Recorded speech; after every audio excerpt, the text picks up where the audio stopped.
माफ करा महाराज, तुमच्या विचारांना, तुमच्या संस्कारांना आम्ही विसरलोय. हो, खरंच विसरलोय.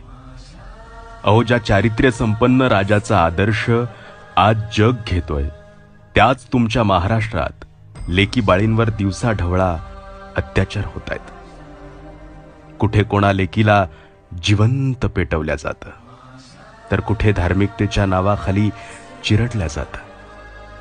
राज, तुम्ही आयुष्यभर स्वराज्यातील प्रत्येक मायमाऊलींना तळहाताच्या फोडाप्रमाणे जपलात, पण आज त्याच लेकीला न्यायासाठी वनवन भटकावं लागतंय.